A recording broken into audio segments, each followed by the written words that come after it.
I'm Rob Bell, an engineer with a thirst for understanding how things work. Join me on a journey to investigate the incredible structures that have stood the test of time and their ground during what was to become a global war.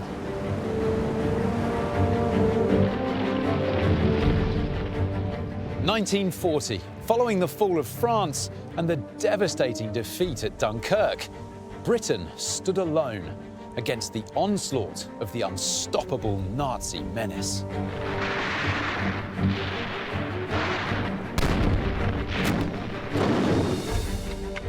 With her back against walls not yet built, construction began on an epic project, transforming this green and pleasant land into an impregnable island fortress. We shall defend our island, whatever the cost may be. We shall fight on the beaches. We shall fight on the landing grounds. We shall fight in the fields and in the streets. We shall fight in the hills. We shall never surrender." Churchill's rousing speech of defiance laid out the plan for Britain's defence. Each week, I'll be exploring the streets, hills, and landscape he spoke of to uncover the monumental, mysterious, and heroic buildings that helped us win the war. Today, nearly 80 years later, thousands of seemingly random structures still litter our countryside. In many cases, they're just blocks of concrete you might see during a daily commute or pass by on a weekend walk. But if you know what you're looking at, behind these remnants of bricks and mortar, there's a much darker story to be told. It's a tale of terror and fear. At a time when fascism overran the rest of Europe, Britain stood alone. Today, often all that's left to remind us of those dark days are these crumbling remains. But in their day, they were the buildings that fought Hitler.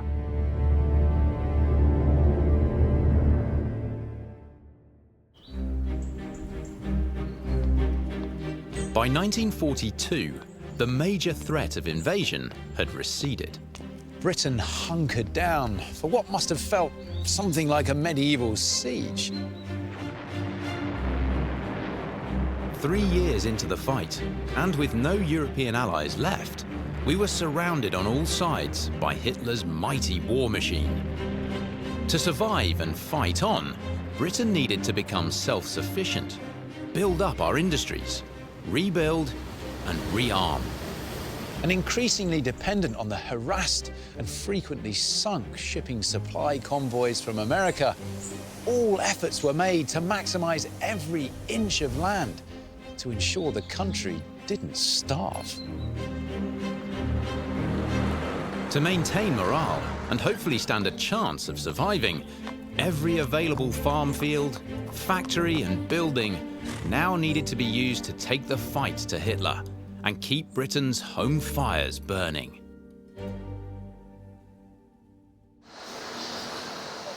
Even before the start of the war, industry and especially aircraft manufacturing was recognized as key to our nation's survival.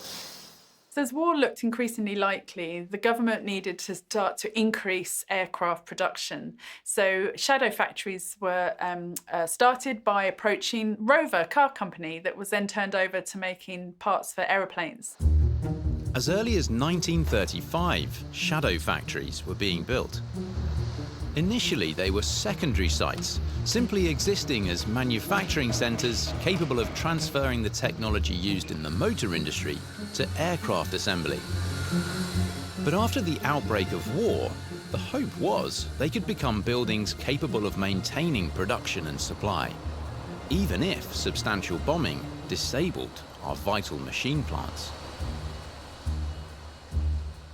British industry was protected during the war by ever-increasing numbers of anti-aircraft guns, of barrage balloons, these kind of floating silvery, sort of like a toy bomb that would sort of dangle up, and that was to stop kind of low-level flying from enemy planes. After Dunkirk and then the Battle of Britain, It soon became clear that keeping planes in the sky was our only defense and possible counterattack, a fact not lost on the Nazis. And after switching tactics, they soon started targeting our main aircraft manufacturing bases during the Blitz. New sites and structures were needed. British industry was the key to the success of the Second World War. We've got huge factories, what they used to call shadow factories, for aircraft production. You've got filling factories, ordnance factories. But my word, if one of those got hit with an air raid, even just a small bomb could detonate an awful lot. So put them underground, that's the best way. Everyone's seen the classic film, The Dam Busters, and will immediately recognize the Avro Lancaster, Britain's biggest and most successful heavy bomber during World War II. But with nothing now remaining of the site they were built on, some of the secrets behind their manufacture have been lost in time. There was an Avro Shadow Factory in Leeds, which is on the edge of what is now Leeds Bradford Airport, and this opened in 1939. So there were 17,000 workers, nearly 2/3 of whom were women, and they produced 5,000 aircraft. So it was a really significant part of Britain's war effort.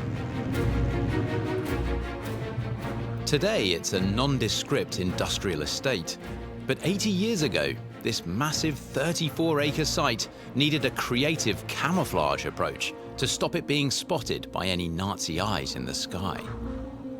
So, British film industry prop builders were brought in, transforming the site into a fake farm. They mimicked equipment, built barns, and even manufactured wooden farmyard animals that needed regular repositioning. And this was a really interesting device because it was grassed over. So from the air, it didn't look like a factory. So it wasn't bombed throughout the course of the war.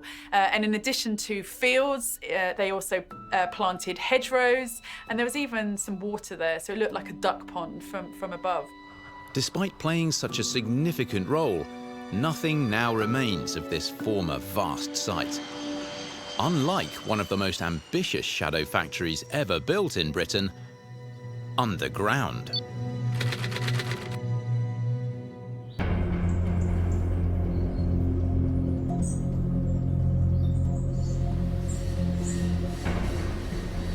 In 1941, beneath the sandstone hills of Worcester, near Kidderminster, work began on a completely new, bomb-proof underground complex. Drakelow tunnels were designated as a shadow factory. So it is a factory hidden away to keep manufacturing going around the clock. So if one of your big factories in Longbridge was flattened, they could then move the workforce from that factory into a shadow factory the very next day. Longbridge has always had an important place in Britain's industrial heritage, building vehicles on this site since 1901.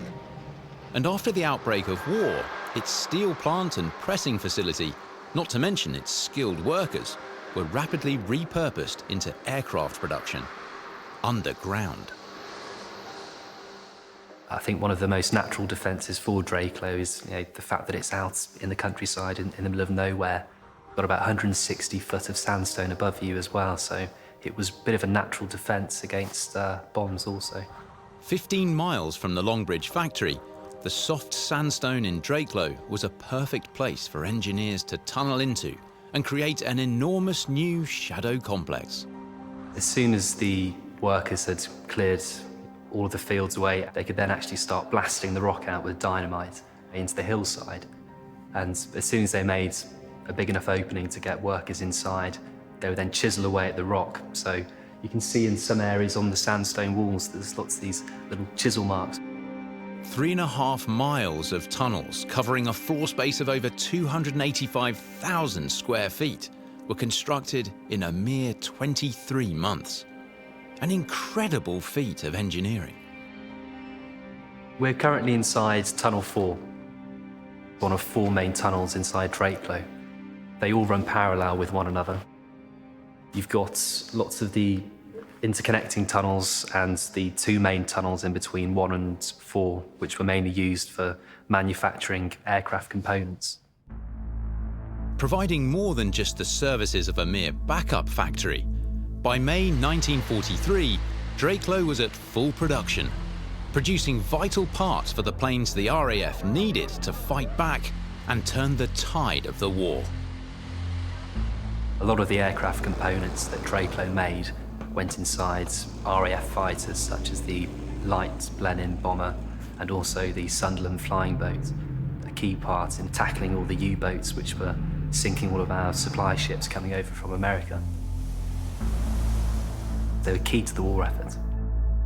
By utilising every possible resource, these secretive shadow factories continued manufacturing Britain's munitions and military machinery even during the darkest days of the Blitz. But as the threat of invasion mounted and then receded, Britain became accustomed to these troubled times.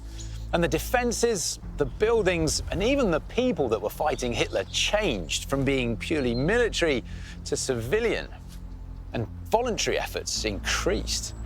Now, this led to a general repurposing or adapting of all types of structures to accommodate the needs of a country becoming ever more dependent on its people of all ages and social classes pitching in as we moved into all-out war. As the war progressed, the threat and fears of an imminent invasion might have gone away. But that didn't mean there weren't many dark days ahead. With the country at all-out war, every body and every building had a role to play. Facing an ever-increasing manpower shortage, it soon became clear Britain was going to struggle. The National Service Armed Forces Act meant conscription. With a few exceptions, every able-bodied British man between 18 and 41 had to register for military service and was subsequently called up. I think where Britain is so far ahead of Germany is really mobilising its civilian population. It's not until very late in the war that actually Goebbels declares we are now at total war, and by then it's too late. Britain goes into total war mode really early on. This meant not only every building, but also all ranks of social class and society would be expected to pull together and do their bit. And defending our nation became the first priority. When the war broke out, there were lots of calls for a home guard to be formed. When Churchill became Prime Minister in 1940, within days we have the radio speech asking for men aged between 17 and 65 to come forward. And within 24 hours, over 250,000 men had reported at their police station. Now, we're all familiar with the comic concept of Dad's Army and the idea of church halls in places like Wilmington-on-Sea being used as centres for the Home Guard. But as this body of volunteers continued to expand and develop into an increasingly effective force, so did its age range. What you've got to remember is, thanks to the First World War, you've got an experience of still relatively young men who've got quite a lot of military experience behind them. So by the time the Second World War breaks out, you might be a 39, 40-year-old, retired captain with 6 months of combat experience on the Western Front. You've seen the whites of the enemy's eyes. You've got a lot of people with a lot of experience.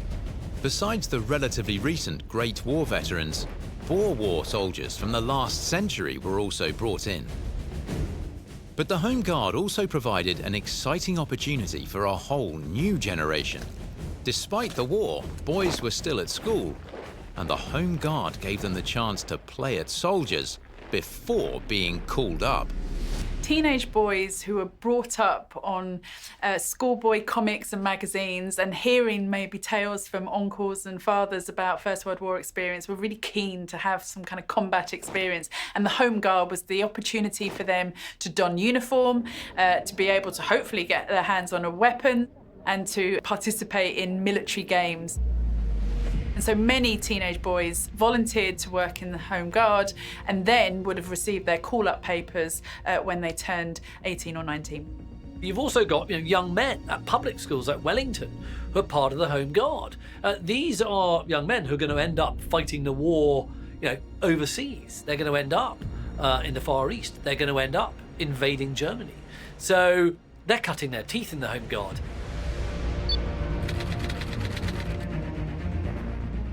Opened in January 1859 and built as a national monument to commemorate one of Britain's most successful generals, the hero of Waterloo, Wellington College has since prided itself in producing some of the Army's finest officers and soldiers. Many of its former masters and students have served in the military, and during the Second World War, both the building and its pupils were keen to play their part. Caroline Jones is the archivist for Wellington College. Having researched the often unread first-hand accounts written over 80 years ago, she can now reveal what it was like for those schoolboys being at war in this historic building. In the summer of 1940, the head boy of the Stanley House wrote this. In May, Holland and Belgium were attacked and overrun by Germany. A novel feature of these attacks was the first use of parachute troops to attack and hold key points.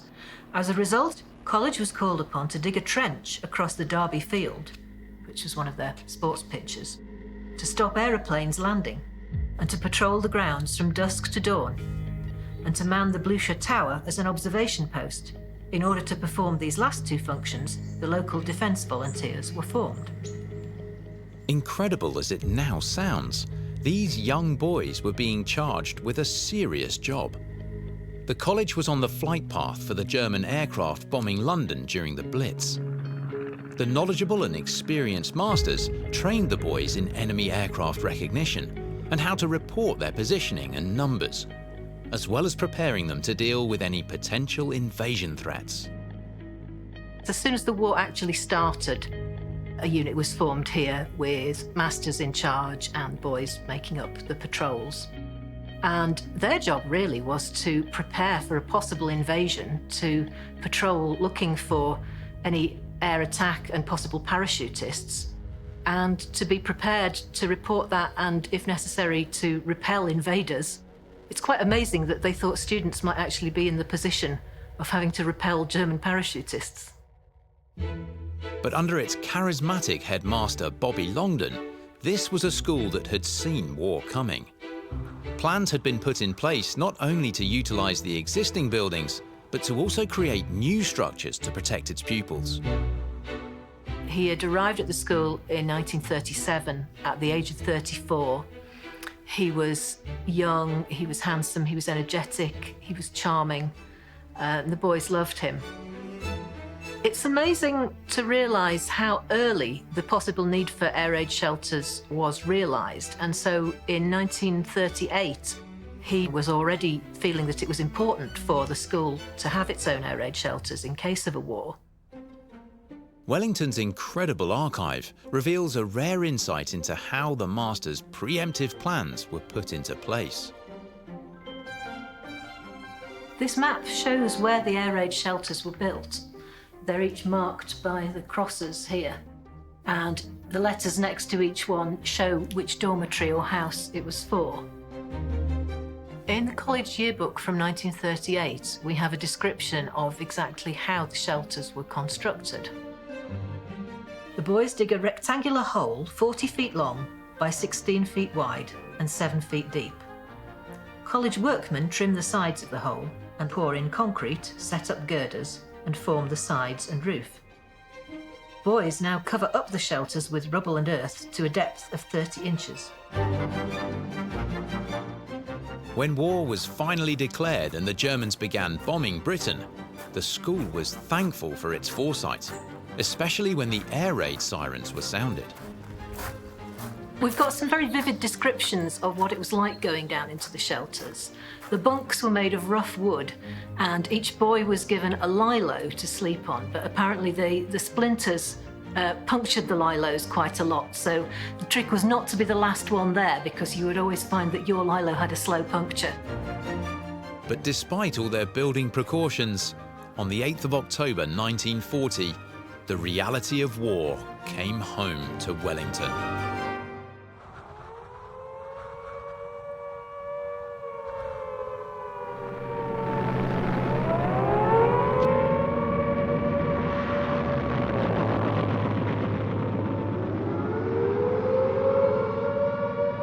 The sirens went off at about 7:30 in the evening, and the boys all went down to their shelters, as they were fairly used to doing by that time.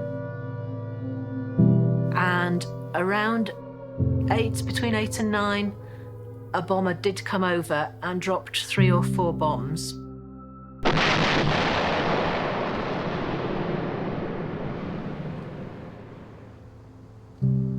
This is the south front of College, and it was here that the German bombs fell.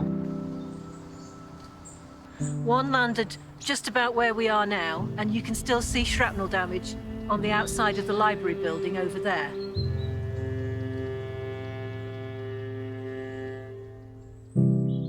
But it was in the forecourt of the Master's Lodge that the real harm was done.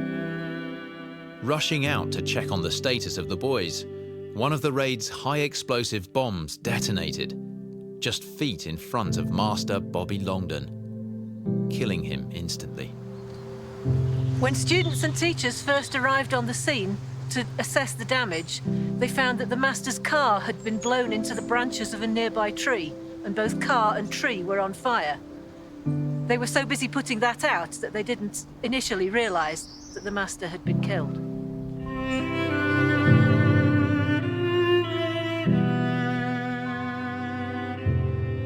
Unfortunately for a country heading into total war, and for an institution famous for its military heritage, this was just the first of many deaths. Tragically, 501 former pupils who went on to fight were killed in action during the following 5 years.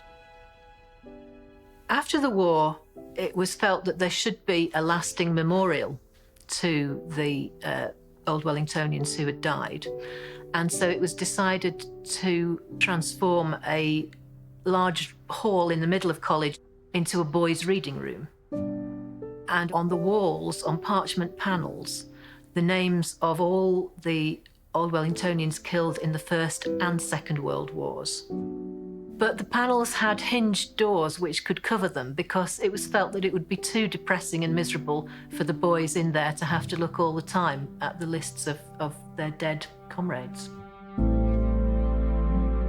Every year in November, the doors are removed so that the names are on view, and each house will hold its own remembrance ceremony in that room. The boys and buildings of Wellington College certainly played their part during the war.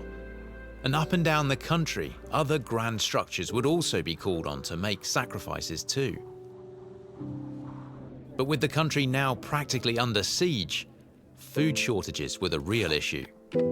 So besides utilising every building, every inch of land also became vital.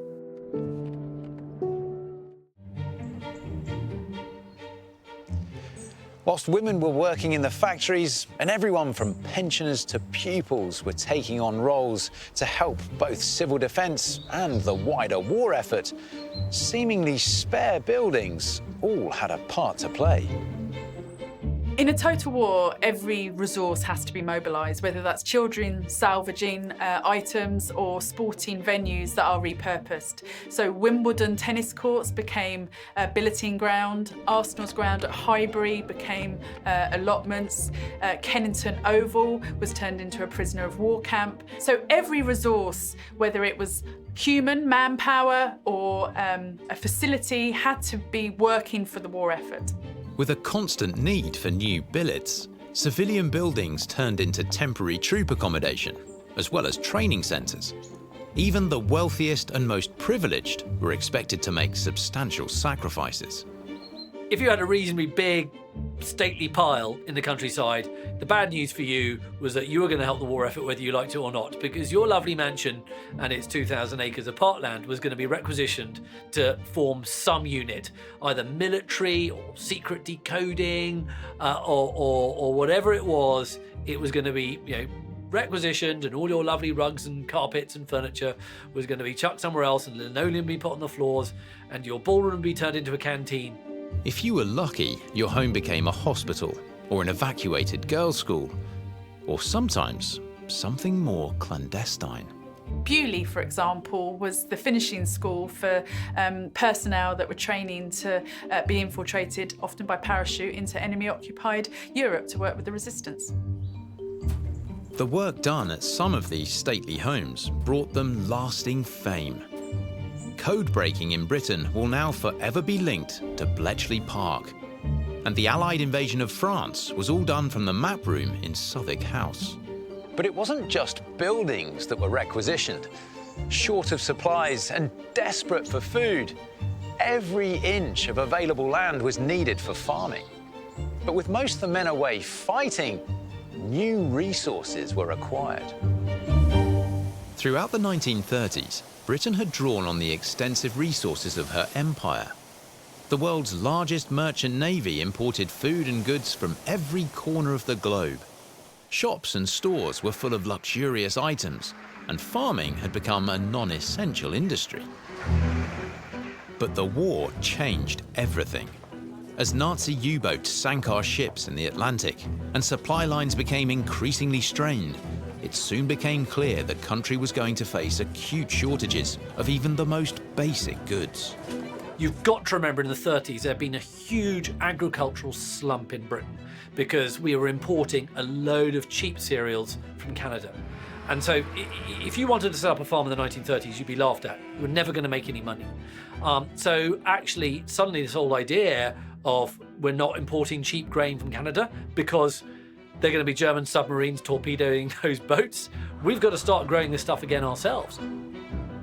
Britain's farms and fields needed to be rapidly revived and reinvigorated. Every barn and outbuilding was utilised in a push for maximising productivity, in a drive towards national self-sufficiency. Land was repurposed. Areas previously used for animals became arable, as an acre used for grazing might feed one family, but an acre growing grain could feed 20. So about 14% of British food was produced at home in the summer of 1939, but by 1945 that figure was 91%. And of course what this means is if you're producing almost 100% of your own food yourself, you don't have to import it from elsewhere, which means you can free up that shipping space for using other things. But there was no point in freeing up more land and maximising production if there was no one to harvest the crops or milk the cows. And so, not for the first time, the country turned to women. So the Women's Land Army was a First World War organisation that was disbanded and then reformed as war became increasingly likely. Members of the Women's Land Army came from all walks of life, so most of them wouldn't have had any agricultural experience whatsoever. And they would have been doing a range of roles. Many of them were in dairying, so milking cows, they were ploughing, so driving tractors, and they were obviously out in all weather conditions. So it was quite a tough, hard experience for a city girl that was used to working in an office. You like working here? Yes, I like it very much indeed. Would you like to go back to the Bank of England after you... No, I haven't any desire to ever to go back. You haven't done it? No. By autumn 1941, 20,000 women had volunteered, largely from cities and urban areas. Many land girls lived on the farms where they worked, but conditions were basic and the lifestyle lonely. So by 1944, 700 hostels had been established across Britain to house them. This was a tough job, but vital war work. These women were providing the food needed to sustain the British nation. But despite their best efforts, shortages were inevitable. Big sacrifices were made during the Second World War to civilians in so many different ways, and we tend to just think of bombing and the Blitz and people being blown out of their houses and stuff. I mean, living through the Second World War was really, really tough. It would take time to make the most of our resources and maximize productivity. And just 2 years into the war, the only way to keep our struggling country from starving was introducing what for many still remains the most enduring memory of the home front. Rationing was introduced in January 1940, and throughout the Second World War, more and more items became rations. So it was things like butter and milk, but also sweets and chocolate. So it was very difficult to be able to exist with the very limited supplies that you had. To illustrate just how meagre the rations were, the We'll Meet Again Homefront Museum in Freeston Shaw, Lincolnshire, educates children about the hardships their grandparents went through. At the start of the war, everybody was issued with a food ration book. The blue one was for juniors, which is children, and the creamy brown one was for adults. This plate more or less shows you the amount of food you would have per person per week, which doesn't really look a lot in today's society. The meat was rationed quite a lot. That 4-ounce piece of meat would have to last you 7 days. The cheese was rationed to 2 ounces per person per week. And that really only just would make a nice sandwich, let alone trying to think you're going to cut that into 7 pieces to make a little piece each day for your tea. Rationing transformed Britain's homes and high streets. Shop shelves were often empty and long queues became commonplace. Many people turned to the black market. And although the penalties for those caught could be severe, a fine of £500 and a possible 2 years in prison, as well as being made to pay 3 times the value of what they'd been caught selling, with goods in such short supply, this illegal economy thrived. But it wasn't all doom and gloom. So the Ministry of Food, the people who actually introduced the ration book at the start of the war, would give people an extra 16 points a month to buy a luxury food on top of their food rationing. And that extra 16 points a month would actually buy you a tin of Spam. Quite an old-fashioned thing, you can still buy it today, but a lot of people said that that was their main thing throughout the war that kept them going. Special processed American meat. If that's what your Spam stands for. Despite the hardship, rationing worked. And it's been proven that during this period, Britain was actually the healthiest it's ever been. The other great advantage about rationing is it means you can get a balanced diet to everybody, which means that the well-off don't start hoarding stuff. So everyone's in the same boat. There is a kind of sort of egalitarianism about it, and it's really about making sure that you don't lose many days' labour to illness. So it's about keeping them healthy and about having a balanced diet, and that, of course, then means your industrial production, your agricultural production then goes up as well. So there's all sorts of knock-on effects of that. As we've seen, as the war progressed and the country settled into a siege mentality, everyone had a role to play on the home front. But the shortage in manpower remained a constant problem, until in 1941, a new, unexpected resource became available.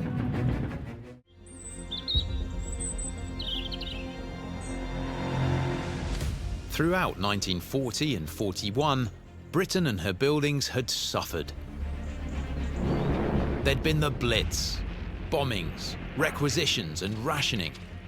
The country was on its knees and at breaking point. With the tide of the war gradually turning, another unexpected resource became available. Out in the wider world, the war had started to tip Britain's way.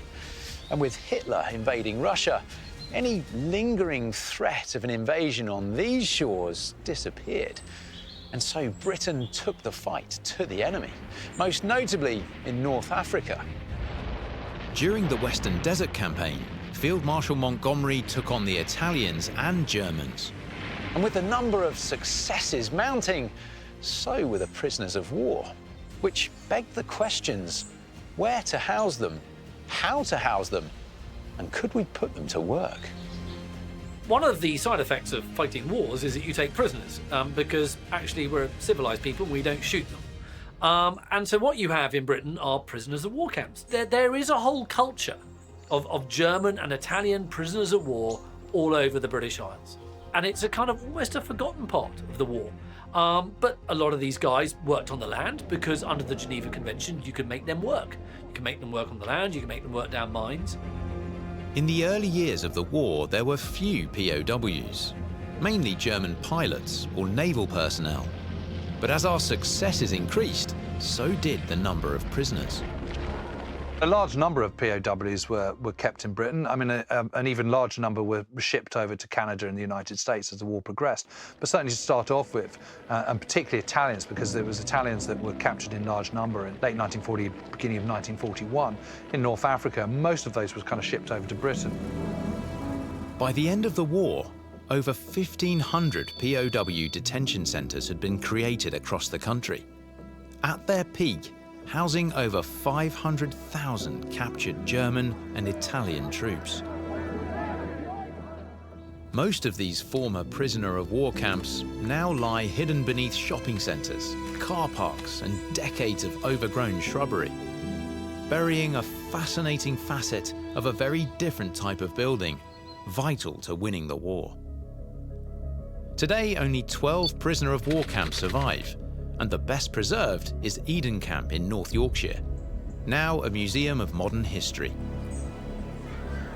The museum is built on the original grounds and in the original buildings of a World War II prisoner of war camp.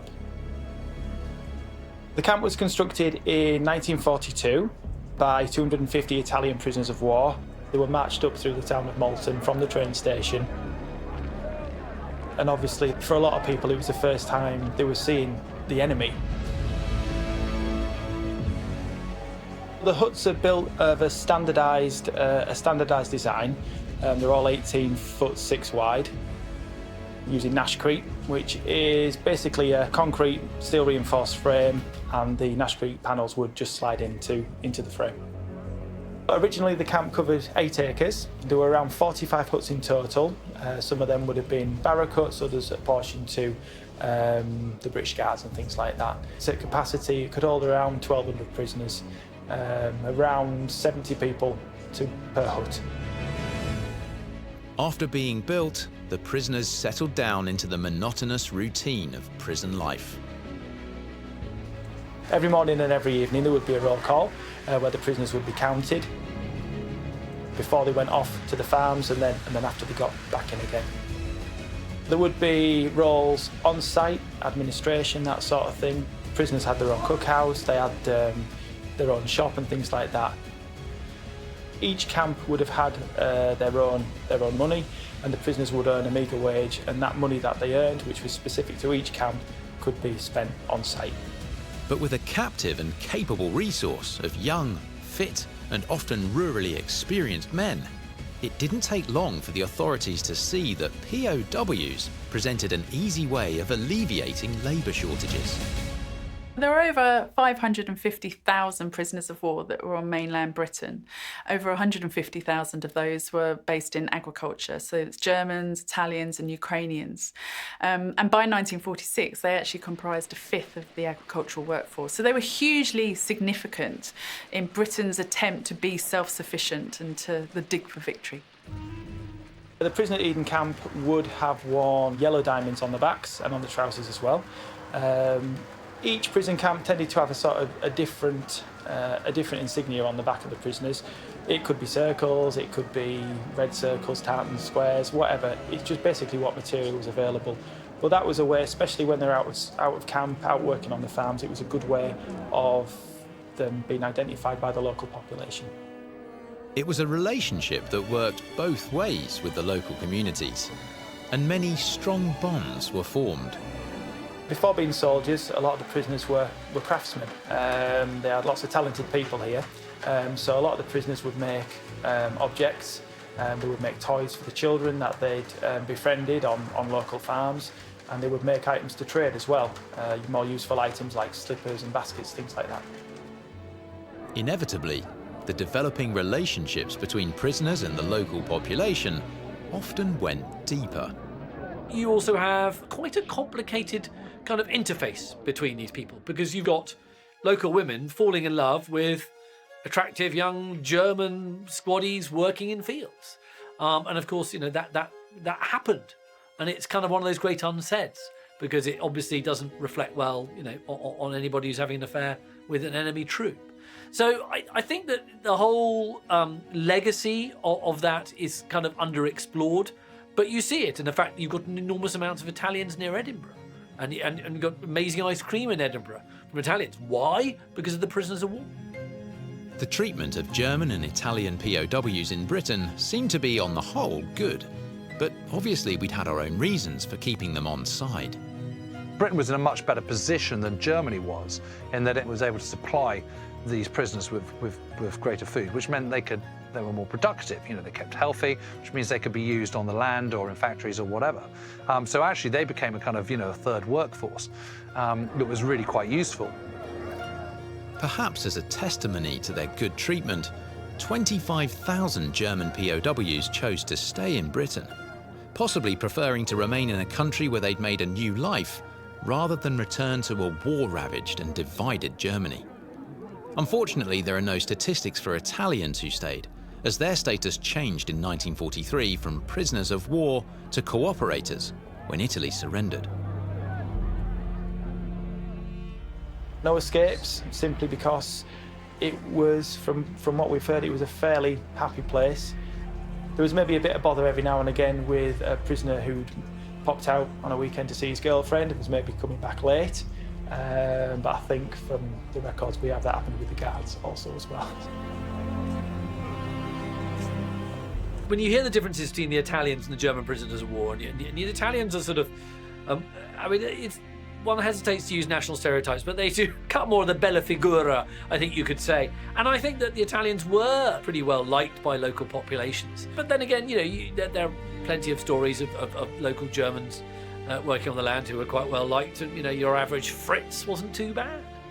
Slowly rearming and resilient to war, the tide was turning. And for the first time in centuries, the whole country was pulling together with one common aim: victory. Having suffered the humiliation of Dunkirk, the horrors of the Blitz, rationing and requisitioning, after 3 years of being on the defensive back foot, Britain turned a corner after winning a decisive victory in North Africa, proving the Nazis could be stopped. Churchill made a famous speech. It's not even the beginning of the end, but it is, perhaps, the end of the beginning. And although there were many dark days ahead, as ever, Britain's buildings would be at the forefront of the offensive, taking the fight to Hitler.